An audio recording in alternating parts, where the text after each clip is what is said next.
Warning, the following video is not recommended for young children as it is rated ARG. Hello, and welcome back. I'm gonna talk about sailing, because that's relatable, right? Right. My family and I own a sailboat. We are a sailing family of sailorly sailors. Now, I first want to cover the stereotypes of sailing. I always feel like people group sailors into one of these categories. 1. Sailors are these rough, tough, retired old Navy man people that say ARG and look like the guy in my fish sticks box. Or sailors are these high-class rich dudes who think they're so much better than everyone else because they bought a piece of fiberglass with a metal toothpick on top. Or you have a third view of a sailor. I don't know.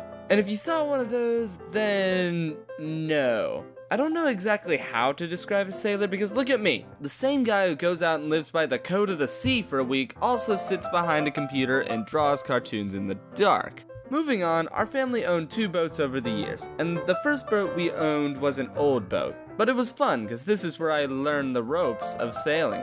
But this boat was old. Basically, after like 2 months of owning it, I don't remember a time that we went out on this boat and something didn't break down. And then, one day, we go to start the engine to get out of the dock, and it doesn't start up. Shoot.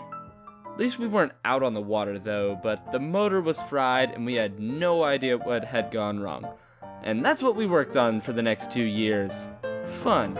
Now, I don't want to bore you by telling you stories about fixing a motor, but there is one story to come out of it, so I'm gonna tell it. My dad, brother, and I were walking down the pier to our boat. We were gonna get some electrical work done. We had a bunch of really expensive stuff that we had put in a plastic box and a plastic bag for transport. Looking back, it was kind of a bad idea to put really expensive electrical machinery and all that in a plastic grocery bag that was like, who knows how old. But anyway, we get to the boat, my brother gets on board so I can hand the super expensive stuff to him, and something unpredicted happens. We had been handing over the plastic bag over the water, and the plastic bag, when it went over the water, it rips. And about $200 worth of equipment and tools goes plop into the water. But wait, there is more. When the plastic bag broke, right at that moment, we had been handing over the water the plastic box with even more expensive equipment inside, and my brother, when he saw the bag rip, dropped the box right into the abyss below. My dad practically leaps into the water to try to recover some of the stuff that was lost, but it was pretty much unsalvageable. After giving up, he climbs back into the boat, soaking wet, and is not pleased. Are you okay? We're going home. So, yeah, there are many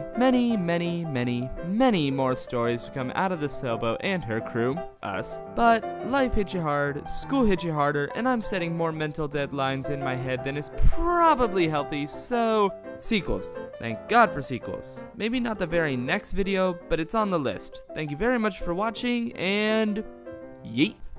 Now I really need a cup of coffee.